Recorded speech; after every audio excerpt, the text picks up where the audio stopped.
All right, guys, I'm gonna do a little video here from my experience here in Bali, and I want to talk about 5 things you should be aware of when coming to Bali. All right, just sit tight, let's get right into it. All right, number 1, first thing I want to talk about, it's been one of my biggest problems I've encountered lately. It's been ATM machines, okay, cash withdrawal. I find that certain cash machines will not really accept your card, the Visa. They'll accept it, but they'll spit it out sometimes. They won't eat it per se. Or if you go to like a Indomart or a Mini Mart, Alpha Mart, and you try to use the ATM in some of these small little convenience stores, they'll only allow you to withdraw 500,000 rupiah, which is about $30. Okay, so now that's not that much money, and you're getting charged your bank fees from back home. You're getting charged transaction fees at the ATM. So what I find was the best thing to do is to try to locate a big bank, and in these banks they'll have 5 or 10 different ATMs all at the bank, and you can generally withdraw at least 1.5 million to 2 million per transaction, which is roughly $90 to $200 altogether.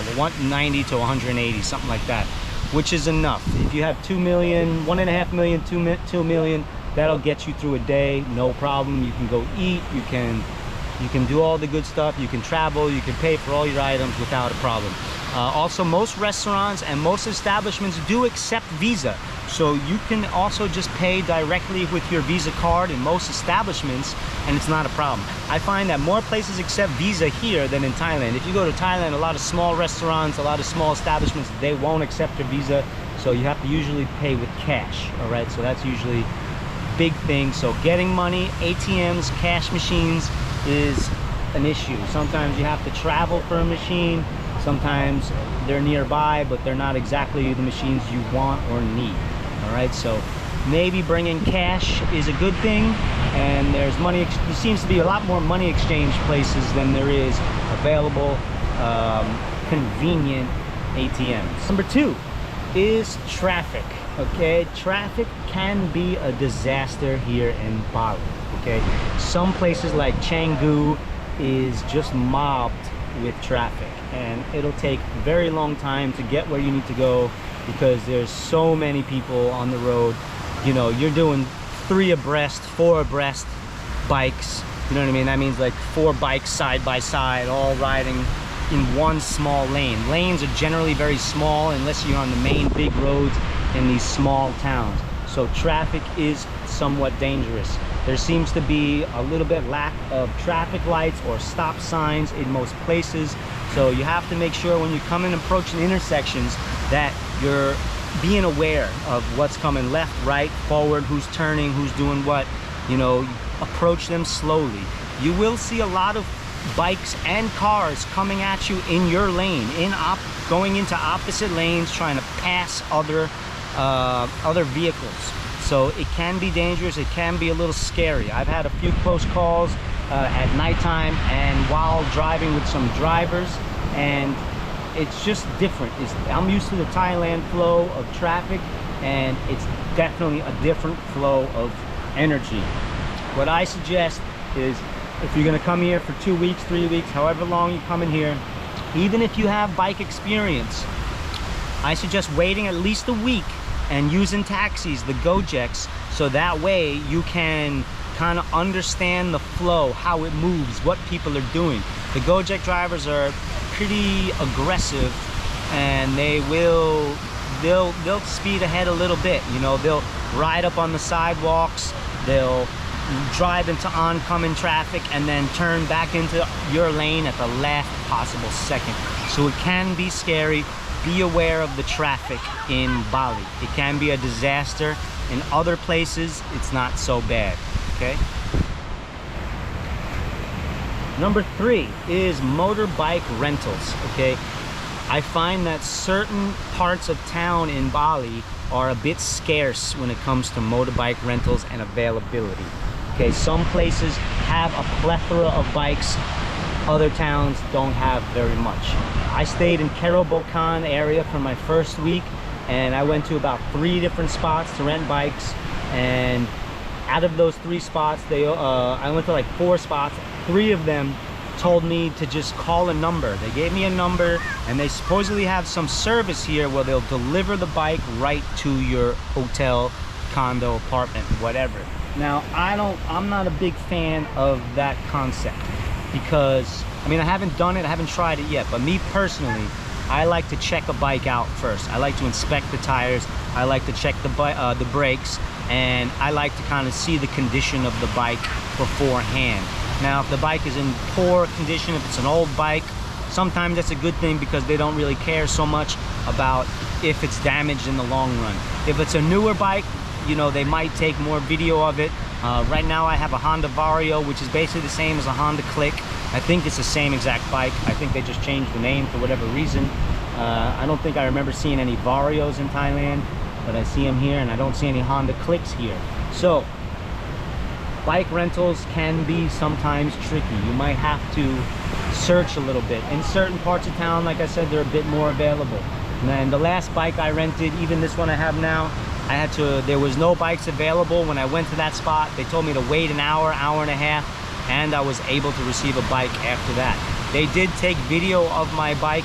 We'll see what happens when I return the bike, if they give me any problems and trying to say that I damaged the bike. I have not dropped the bike up to this point. I have not damaged it, but there have been occasions where when I park my bike in a hotel or something in my hotel, people are parking their bike inches away from my bike, and it becomes frustrating how close people park their bike next to your bike. There's obviously plenty of space, and sometimes people just are not courteous around here when it comes to bike on bike. Okay, so that's number 3. Be aware of bike rentals, kind of plan it out, strategize it a little bit. Okay, number 4 is accommodations and hotels. Okay, I've been using a combination of Airbnb and Agoda to rent my accommodations. Now, I've generally not had too many problems except for one. I had a major problem with one hotel, and it was listed as a 4-star on Agoda, and I didn't do my homework, I didn't do my research. And what I mean by that is, when I went on Google Maps, well, first off, let me talk about, oh, I'll go right there. Okay, so when I went on Google Maps and looked at the reviews on this particular hotel, it's about 900 reviews, and about 500 of them were a 1-star, 2-star review. On Google, it was rated a 2.5 star out of 5. Now, I had such a bad experience at this particular hotel that I had to leave the hotel after 4 hours of checking in. I had checked in at 1 p.m. in the afternoon, and by 5 p.m. I was already fed up with the room. The backsliding door would not lock. The room was decrepit. Everything was absolutely dirty. Sheets and linens were stained. The furniture looked like people had taken a dump on it. The mirrors had these black stains on it. I don't know how the mirrors would get black stains. The bathroom was filthy. There was a giant hole in the cabinet in the kitchen, I mean on the counter in the kitchen, and they tried to hide it with a tray, a coffee tray. And if you slid the tray out of the way, it was a big 2-foot by 1-foot hole. It was very bad, and I had to leave the hotel.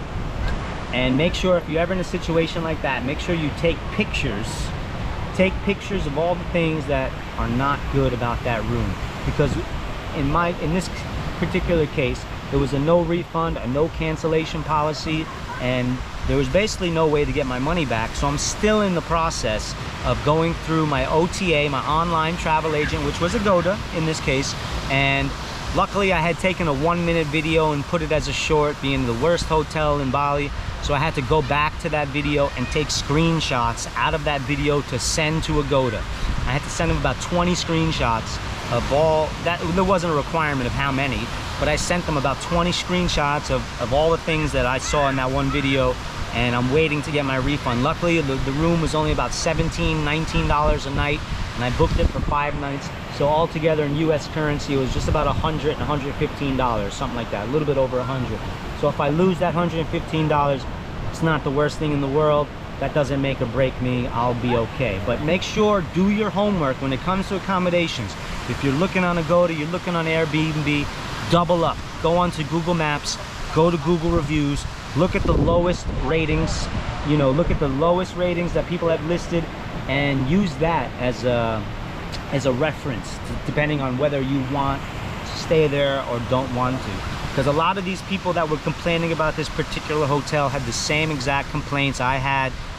Doors wouldn't lock, decrepit walls, all that, you name it. All right, so these are things you need to worry about in Bali. They're not as professional when it comes to the accommodations as they are in other countries like Thailand, for example. They pride themselves on being clean and working hard to clean the hotel rooms and making sure that the foreigners, the tourists, that the people coming to stay at these establishments are happy. So do your homework on your accommodations. You won't regret it. All right. And number 5, last one, it is the taxi men. Okay, when you come into Denpasar airport, I forget the name of the airport, I'll have to put it here, but anyways, there will be about 200, maybe 300 taxi men all trying to yell at you to get a taxi. When I first arrived to the airport, I was already frustrated from whatever. I took a long time to get through immigration, a long time to get my visa on arrival, and by the time I got outside, all I wanted to do was just have a cigarette and relax and kind of just unwind for 5 minutes. But I was getting harassed by so many taxi men. I was getting angry, and I started getting angry at them and kind of yelling back and getting wise and smart with them. Not that there was any problems that occurred, but it was just something you need to take note of. Okay, you can be walking around the streets and taxi drivers will pull over and ask you if you need a ride. Maybe it's courteous, sometimes it's a good thing, other times they're really always they'll ask you, where are you going, you know. And the number 1 question I always find is, where are you from? That's just with everybody. Okay, they always ask you, where are you from? All right, maybe, I don't know, because they're not used to seeing as many Americans, I'm not sure, but taxi drivers can be sometimes a little bit aggressive and harass you a little bit because they're trying to get a ride. So what I tend to do is I will go through the applications such as Gojek or Grab. I generally use Gojek, which is similar to your Bolt from Thailand, and that seems to be working okay. Although in certain parts of town, I found I was trying to call a taxi for 20-30 minutes and nobody would respond. There'd be drivers clearly in the area within 2 minutes of me, but nobody would want to pick me up. I'd try and try and try again, and nobody wanted to take the job. In other parts, I find it's not been a problem. So that's just something to be aware of. I suggest if you have the ability to rent a bike, do it. Okay, it's once you learn the traffic and you have the bike, you can drive far away. You can come to places like this. This is an hour away from where I am. By the way, this is Balang Beach, near Uluwatu area on the southern point of the island. And you know, it opens up your freedom and it opens up your ability to traverse, to explore. When it comes down to Gojek drivers, let's say you wanted to go to a waterfall, maybe you might get one to take you to the waterfall, but when it's time to leave the waterfall, it might be a bit difficult. Or to leave the beach, it might be a bit difficult. So these are just things you want to consider when you come to Bali. All right, hope you liked this video. If you did, please like, please subscribe, show some support to me. I would really appreciate it. See you in the next video, guys. Thank you very much. Have a good day. Take care, stay blessed, stay beautiful, stay happy, and most important, stay dangerous.